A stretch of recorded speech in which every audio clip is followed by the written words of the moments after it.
It's just us tonight, just the two of us. Just the two of us. That's right. Just the two of us. Well, here we are. Tonight is the David Levy and Scott Roberts show, and David is live from Vail, Arizona. I'm here in Arkansas, and I think you can, if you're tuned in here, you're watching us this very early morning here in Central Time Zone. We are without Mr. Christopher Go because he was unfortunately clouded out fairly severely. So, but I have a little video about the Kuiper Belt from NASA, and then David will give a introductory remarks, and this will be a very brief show, but we wanted to be there for you. And I got a couple of images to show you. This first one here is from my daughter, Maria Lagos Soto. And Maria saw her first comet in her life last night, or late evening, and she took a picture of it with her smartphone. And so I wanted to show that. She had never attempted something like this before. And David was pointing out that you can see the anti-tail, which is pointing directly down, like down towards the tree. So you can, I don't know if you can see that in this image, but I can say it anyway. Yeah. Okay. So here, let's watch the video, and then we'll go from there. So here we go.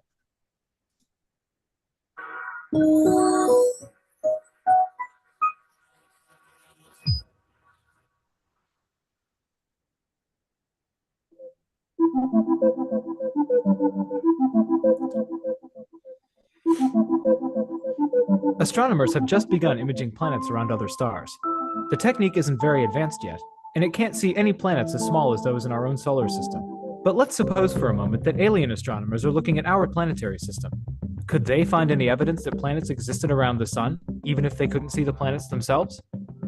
The answer is probably yes. That's because at least one world in our solar system would make its presence known by its effects on a huge cloud of dust at the fringes of the solar system, in a place called the Kuiper Belt. The Kuiper Belt is a kind of cold storage zone out beyond Neptune, occupied by millions of icy bodies, including Pluto. The icy objects in the Kuiper Belt release dust that, from afar, could appear as a hazy disk at infrared wavelengths. New computer models created by NASA scientists, shown here, reveal what dust in the Kuiper Belt might look like to an alien astronomer. Neptune creates the intricate pattern. The massive planet's gravity tugs on the cloud's dust grains, nudging them in their orbits. Neptune creates a ring structure in the dust cloud which features a gap where the planet itself resides. And this gap should make it fairly easy to tell where Neptune is from afar, even at distances where the planet is too dim to detect directly. The supercomputer simulations that Mark Kushner and I performed also allow us to see what the dust in the solar system may have looked like when the solar system was much younger. In effect, we can go back in time and see how the distant view of the solar system may have changed. In its youth, the Kuiper Belt contained many more objects and, consequently, lots more dust. In fact, the dust was so thick that the particles themselves often collided. When we included collisions between dust particles, we were really amazed by what we saw.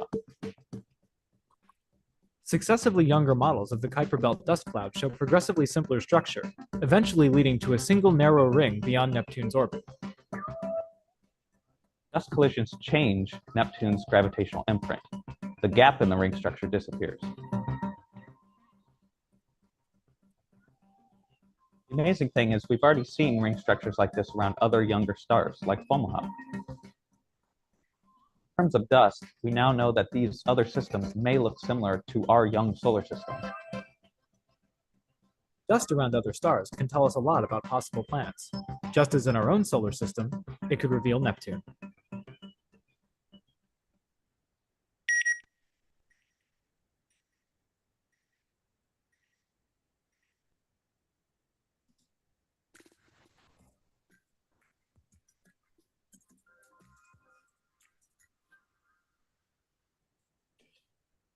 Well, good morning, everybody. I'm, Let me turn off this crazy echo. Here we go. Much better.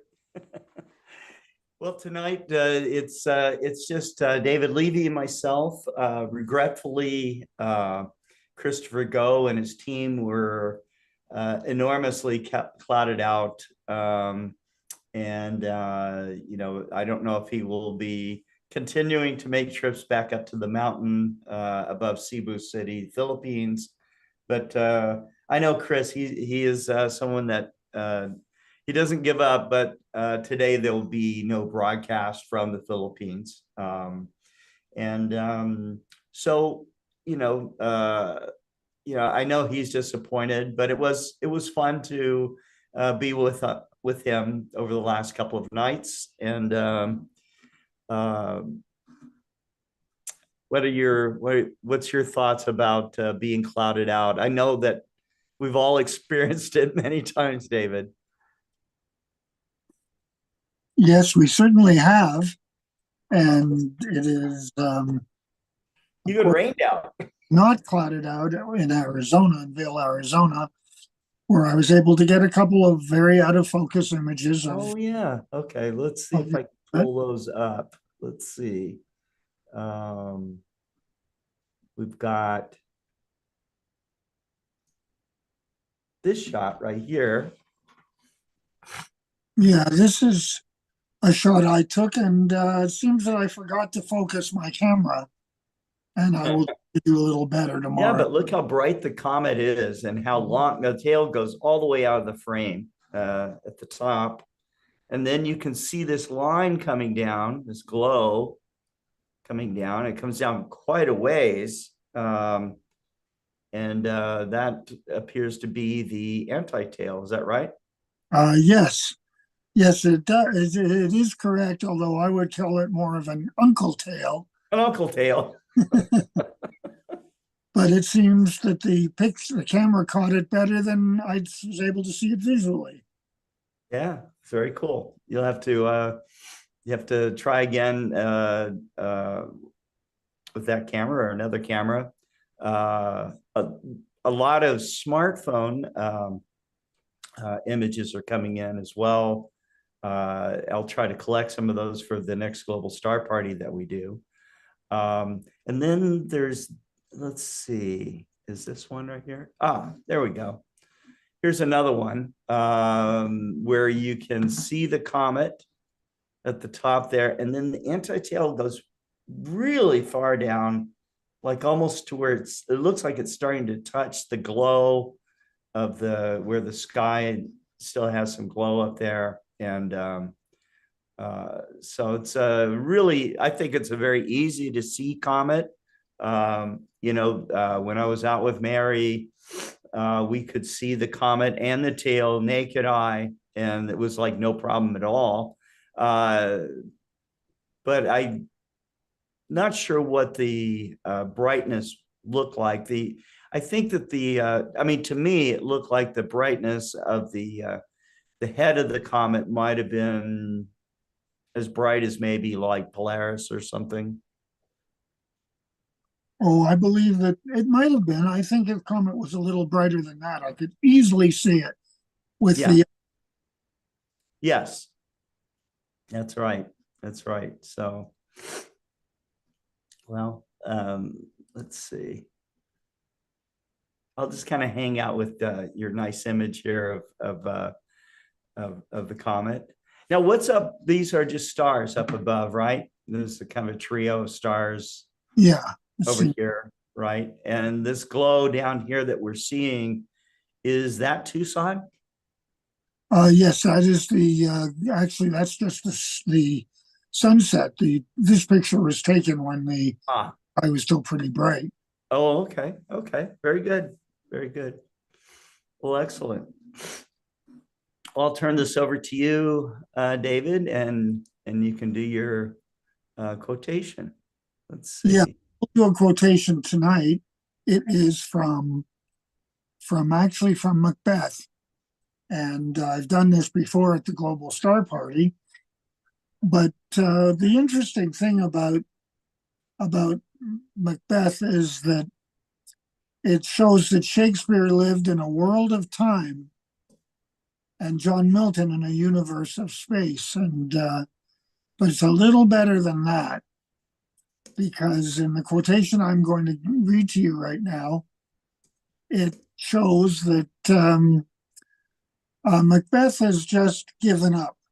He has just started to realize, he's just been informed that his wife is dead. And he really doesn't know what to say. And I imagine Shakespeare in his study with his laptop is trying to figure out what speech to give Macbeth at this point.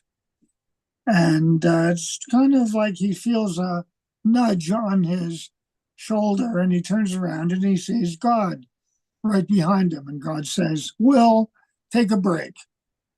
Yeah. Take a break. It is, I got this. I got this. And the quotation is what Macbeth says: she should have died hereafter. There would have been a time for such a word. Tomorrow and tomorrow and tomorrow creeps in a steady pace from day to day to the last syllable of recorded time. Out, out, brief candle. Life's but a walking shadow, a poor player that struts and frets his hour across the stage and then is heard no more. It is a tale told by an idiot, full of sound and fury, signifying nothing, signifying everything. And I like to think that with that speech, Shakespeare is anticipating general relativity by 300 years. And it is interesting that he does that. But whether he does anticipate general relativity is sort of not for us to say. But it is a beautiful, magnificent thought that Shakespeare is penning down on this final night of our 158th Global Star Party.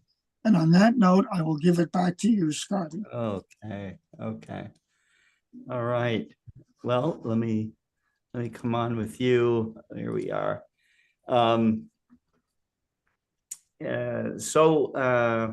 Yeah, we have only a couple of people watching in the chat right now, but such things teach astronomers. When you get clouded out like this, we had our last Global Star Party was about cloudy nights, and this can happen to all of us. And we talked about things that we reflect on, and things that we do during those times we're not able to get out under the stars. And so, for me, when I'm clouded out, I kind of reflect back on, kind of contemplate still my place in the universe. And it just, I find it to be a reprieve that sometimes is thrust upon me, but, on any account, I'm grateful for even the cloudy nights, so. But I think tonight, after so many sleepless nights, trying to chase this comet, able to do it here locally in Arkansas. I had the 2 previous nights, would have been the first 2 nights that I was able to see the comet. I didn't see it very bright. I did see it through clouds and through the haze and stuff. But last night was a real treat because it was so clear. And it can't match David Levy's skies in Vail, Arizona, but still from a urban, site, actually from my apartments, I could definitely see it with the naked eye. So I hope that you're out there checking it out. And if you're so inclined, you can send your images to me. And my email is really easy. It's just the letter S for Scott, but not Scott, just S at explorescientific.com. And I'll be very happy to see your images. And we'll include some of the best of them on the next Global Star Party. Well, that will be it for tonight for me. And David, thank you again, and get some rest. Yes, and you too. And we'll see you at the next Global Star Party. Okay. You All decide. right. All right. Take care. And you guys have a good night. Thanks very much for watching.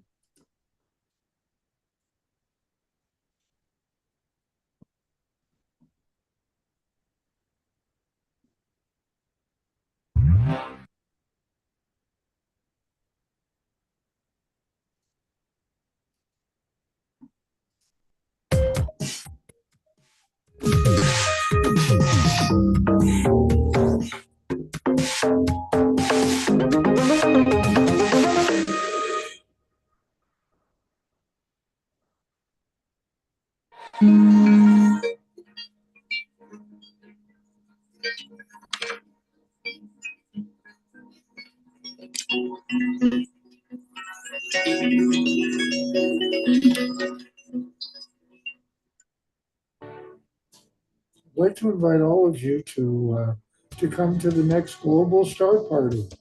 They're run by Scott Roberts of Explore Scientific and me. We co-host this program, and it's usually done on Tuesdays, and usually at 6 o'clock or so Central Time.